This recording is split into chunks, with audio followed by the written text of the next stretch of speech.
أما بعد فأعوذ بالله من الشيطان الرجيم بسم الله الرحمن الرحيم اتبع پیروی کرے ما اوحی الیک اس کی جو آپ کی طرف وحی کی جائے من ربک تمہارے رب کی طرف سے لا الہ الا ہو نہیں ہے کوئی الہ مگر وہی واعرض عن المشرکین اور آپ اعراض کرے مشرکوں سے ولو شاء اللہ اور اگر اللہ تعالیٰ چاہتا ما اشرکو وہ شرک نہ کرتے وما جعلناک علیہم حفیظا اور نہیں بنایا ہم نے آپ کو ان کے اوپر کوئی نگران وما انت علیہم بوکیل اور نہیں آپ ان کے اوپر کوئی مختار ولا تسبوا الذین اور آپ نہ گالی دیں ان لوگوں کو یدعون من دون اللہ جن کو وہ پکارتے ہیں اللہ کے علاوہ فیسبوا اللہ پس وہ گالی دیں گے اللہ تعالیٰ کو عدوا بغیر علم بغیر علم کے دشمنی میں بے ادبی میں کذالک زینا لکل امت عملہم اسی طرح ہم نے مزین کر دیا ہر امت کے لیے ان کے اعمال کو ثم الی ربہم مرجعہم پھر وہ اپنے رب کی طرف لوٹیں گے فینبئہم پس وہ خبر دے گا ان کو بما کانوا یعملون اس کی جو وہ عمل کرتے رہے صدق اللہ مولانا العظیم اللهم صل على محمد وعلى آل محمد كما صليت على إبراهيم وعلى آل إبراهيم إنك حميد مجيد اللهم بارك على محمد وعلى آل محمد كما باركت على إبراهيم وعلى آل إبراهيم إنك حميد مجيد اتبع ما اوحی الیک من ربک وہ بڑا کہتے تھے کہ یہ کر دو اور وہ کر دو ایتیں یہ چھوڑ دو یہ ایتیں چھوڑ دو ان ایتوں کو نکال دو اس کو تبدیل کر دو پھر ہم مان جائیں گے اللہ نے فرمایا اتبع ما اوحی الیک من ربک آپ اس کی پیروی کریں جو آپ کی طرف آپ کے رب کی طرف سے وحی کی جا رہی ہے بس یہ مانتے ہیں ماننے نہیں مانتے ان کا اپنا نقصان ہے ان کی باتوں میں نہیں آنا ہے ان کی باتوں میں جو مرضی کہتے رہیں کہ ہم ایک سال آپ کی عبادت کرتے ہیں آپ کے معبود کی اور ایک سال آپ اس طرح کریں ہم بھی یہ کریں گے آپ یہ ایت یہاں سے نکال دیں اس کو نہ بیان کریں اس کو نہ مشرکین مکہ عجیب عجیب جو نا نبی علیہ السلام سے کہا کرتے تھے آپ نے فرمایا ایسے نہیں بلکہ صرف اتبع ما اوحی الیک من ربک آپ کی طرف جو اللہ کی طرف سے وحی کی جا رہی ہے نا اس کی آپ نے پیروی کرنی ہے اس کے پیچھے چلتے رہنا ہے اور وہ وہی کیا ہے کہ تمام کے تمام پیغمبروں پہ نازل ہوئی وہ یہ ہے لا الہ الا ہو اللہ کے علاوہ کوئی دوسرا الہ اور معبود نہیں ہے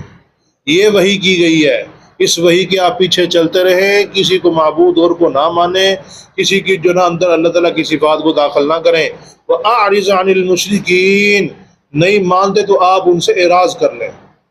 آپ ان سے کیا کر لیں ان سے منہ پھیر لیں وہ نہیں مانتے نہیں نہ ماننے دو آپ نے جب ان کو بتا دیا ہے سمجھ چکے ہیں نہیں مانتے چھوڑ دو بس اعرض عن المشرکین ضد میں آ چکے ہیں تو انہوں ضد میں رہنے دو آپ ان سے اعراض کر لو ولو شاء اللہ ما اشرکوا اگر اللہ چاہتے ہیں تو یہ شرک نہ کرتے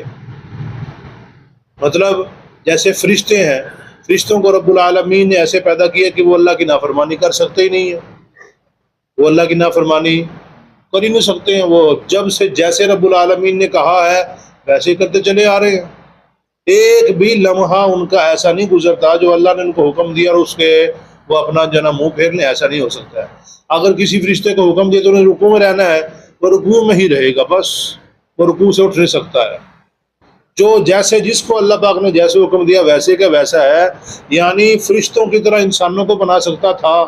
کہ وہ اللہ کا شریک نہ کرتے لیکن اللہ کا یہ مقصد نہیں ہے اللہ کا مقصد کیا ہے کہ لوگوں کو دونوں رستے دکھا کے بتا دیا جائے بھئی یہ رستہ جو نا جہنم کی طرف جا رہا ہے شرک کی طرف جا رہا ہے یہ رستہ جنت کی طرف جا رہا ہے اب دونوں رستوں کے اوپر چلنے کا انسان کو اختیار دے دیا اور ساتھ عقل بھی دے دی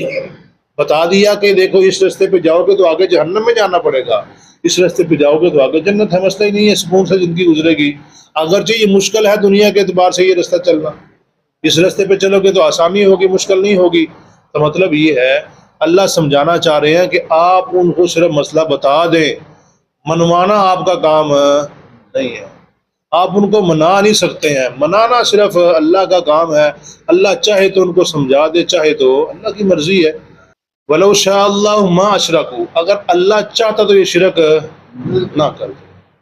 اللہ نے ان کو اختیار دیا ہے، ان کو ذہن دے دیا ہے، دماغ ان کے پاس موجود ہے، اور ساتھ ساتھ سمجھا بھی دیا ہے، کتابیں آ چکی ہیں، اور پھر علماء ہیں، اللہ نے نبیوں کا سلسلہ جاری کیا تھا، سارا کچھ واضح ہو چکا ہے۔ اب انسان چاہے تو جہنم کا رستہ اختیار کر لے، چاہے تو جنت کا رستہ اختیار کر لے، لیکن اگر اللہ چاہتا تو سارے کے ساروں کو مشرک نہ بناتا، سارے کے سارے فرشتوں کی طرح ہوتے۔ مطلب یہ صرف اللہ نے دونوں کو اختیار دیا، وجہ کیا ہے؟ لِنَبْلُوَكُمْ أَيُّكُمْ أَحْسَنُ عَمَلًا، تاکہ ہم آزمائیں کون اچھے عمل کر کے آتا ہے، تاکہ ہم، یہ آزمائش ہے، صرف یہ بتا کے دے، اس کے بعد چھوڑ دیا، چاہے اس کے اوپر چل چاہے اس کے اوپر چل، مرضی ہے۔ اب آگے فرمایا، یعنی دلائل سمجھ آ جانے کے بعد بھی اگر انسان الٹے رستے کے اوپر چلتا ہے، اس کا اپنا قصور ہے، وہ خود اپنا بگاڑ رہا ہے۔ وما جعلناک علیہم حفیظا، اے پیارے پیغمبر، ہم نے آپ کو ان کے اوپر نگران نہیں بنا رکھا ہے، کہ نگران جو ہوتا ہے اگر اس کی نگرانی میں کوئی غلط کام ہو رہا تو پھر کس کا قصور ہوتا ہے؟ نگران کا قصور ہوتا ہے نا۔ نگران کے کھڑا اوپر اور اس کے نیچے کوئی جو جس کی وہ نگرانی کر رہا ہے وہاں پہ کام غلط ہو گیا تو کس کا قصور ہوتا ہے؟ نگران کا۔ اللہ نے فرمایا ہم نے آپ کو نگران نہیں بنایا ہے، آپ نے صرف ان کو بتانا ہے، بس سمجھا دیا، اس کے بعد آپ کی ذمہ داری ختم ہے، آپ اپنا چھوڑ دیں، ان سے راز کر لیں، مانتے ہیں مانے، نہیں مانتے نہ مانے۔ اور وما انت علیہم بوکیل، آپ ان کے اوپر کوئی اختیار بھی نہیں رکھتے ہیں کہ آپ ان کو اس طرف منہ کریں اور 90,000 مسلمان ہو جائیں، اس طرح منہ کریں 90,000 اس طرح مسلمان ہو جائے۔ آپ نے سنا ہے نا واقعہ کہ پیر صاحب تھے، اس طرح اسلام پھیرا تو 90,000 اس طرح مسلمان ہو گئے۔ سوچنے کی بات ہے، ویسے انسان کے پاس تھوڑی بہت عقل ہونی چاہیے، اللہ نے جب دی ہے اس سے فائدہ اٹھانا چاہیے۔ نبی علیہ السلام بار بار دروازے پہ جا رہے ہیں، ابو جہل کے دروازے پہ، کبھی کس کے، نبی علیہ السلام بار بار سمجھا رہے ہیں، حتیٰ کہ وہ مار بھی رہے ہیں نبی علیہ السلام کو، برا بھلا کہہ رہے ہیں، حتیٰ کہ مار کے زخمی کر دیا طائف والوں نے۔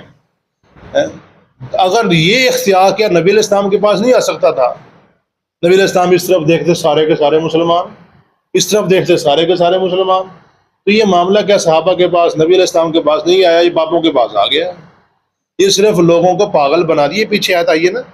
اللہ نے فرمایا کیا کہ ہم نے، بلکہ آگے آ رہی ہے کہ اللہ تعالیٰ نے فرمایا کہ ہم نے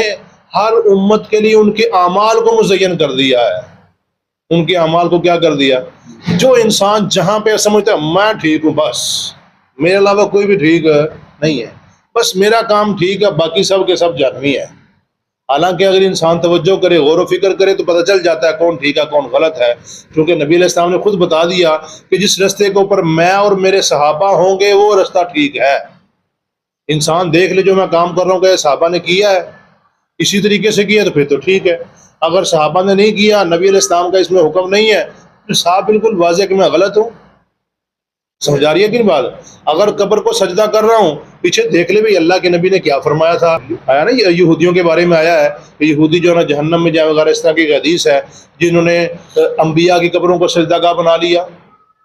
مجھے بالکل معلوم ہے۔ پھر صحابہ کی ایک بات، پھر صحابی دوسرے علاقے سے گئے نبی علیہ السلام کے پاس، یا رسول اللہ وہاں پہ ہم نے دیکھا ہے بادشاہوں کو لوگ سجدہ کرتے ہیں، تو ان کے تو دل میں محبت بھی نہیں ہے، وہ تو اوپر سے کرتے ہیں، ڈرتے ہیں ان سے۔ ہم نے تو آپ کے ساتھ بڑی محبت ہے، ہم تو آپ کے ساتھ بڑا پیار کرتے ہیں کہ ہم بھی آپ کو سجدہ کریں۔ آپ نے فرمایا نہیں، یہ صرف حق کس کا ہے؟ اللہ کا حق ہے۔ کیا میرے فوت ہو جانے کے بعد میری قبر کو بھی سجدہ کرو گے؟ نہ، ایسا تو نہیں ہو سکتا۔ آپ نے فرمایا پھر زندہ کو بھی سجدہ کرنے کا اختیار نہیں ہے۔ یعنی پیچھے مل جاتا ہے، اگر انسان چاہے کہ میرا عمل ٹھیک ہے، اگر نہیں ٹھیک ہے، میں عمل کیسا کر رہا ہوں، صحابہ نے کیا کہ نہیں کیا، اللہ کے نبی کا حکم اس میں کیا ہے، تو انسان کوشش کر کے تلاش کر لے۔ جیسے دنیا میں انسان کوشش کر کے اپنی مقصد کو پا لیتا ہے، کوشش کرتا ہے، نتیجہ اس کا سامنے آ جاتا ہے، تو دین کے اندر کوئی مشکل نہیں ہے، انسان چاہے تو تلاش کر سکتا ہے۔ اس لیے اللہ نے فرمایا وما انت علیہم بوکیل، اے پیارے پیغمبر آپ کو ان کو ٹھیک کرنے کا اختیار نہیں ہے، بس آپ نے بتانا ہے، ان کو سمجھ جائیں گے اپنا فائدہ، نہ سمجھیں گے ان کا اپنا اختیار ہے۔ اگر سمجھ جائیں گے تو جنت میں چلے جائیں گے، نہیں سمجھیں گے تو کل پچھتائیں گے، روئیں گے، پیٹیں گے، ہائے ہائے شیطان بے ایمان نہ ہوتا تو ہم ٹھیک ہو جاتے، اس نے ہم کو ورگلا کے رکھا۔ اللہ نے بتا دیا کہ آج ٹھیک ہونے کا موقع ہے، اگر انسان ٹھیک ہونا چاہے تو رب العالمین نے قرآن کریم میں دیکھو بارہا دفعہ فرما دیا کہ لا الہ الا ہو. ہر دوسری تیسری آیت میں اللہ کی توحید آ رہی ہے. ہر دوسری تیسری آپ ہر روز درس میں بیٹھتے ہیں، آپ کو محسوس ہوتا ہے کہ ہر دوسری تیسری آیت میں کیا آ رہا ہے؟ اللہ کی توحید آ رہی ہے. مطلب اللہ سمجھانا چاہتے ہیں کہ میرے نزدیک سب سے محبوب ترین چیز کیا ہے؟ اللہ کی توحید ہے. اگر انسان اللہ کی توحید کے اوپر چل رہا ہے، عمل چاہے تھوڑے بہت کم ہے تو اللہ اس کو معاف کر دے گا. لیکن اگر اللہ کی توحید نہیں نہ مانتا ہے، شرک کی طرف جا رہا ہے، چاہے ساری رات 3 بج گیا 2 بج گیا، ساری رات کرتا رہے، 1 گھنٹہ تو 15 منٹ رہ گئے، 2 گھنٹے 10 منٹ رہ گئے، ساری رات چاہے نہ سو، لوگوں کو جگاتا رہے، تم بھی سارے جاگتے رہو ہم بھی جاگتے ہیں، لیکن اگر اس کا عقیدہ شرک والا ہے تو کبھی بھی کام اس کا نہیں آئے گا، ہمیشہ جہنم میں رہے گا. اللہ پاک سے دعا اللہ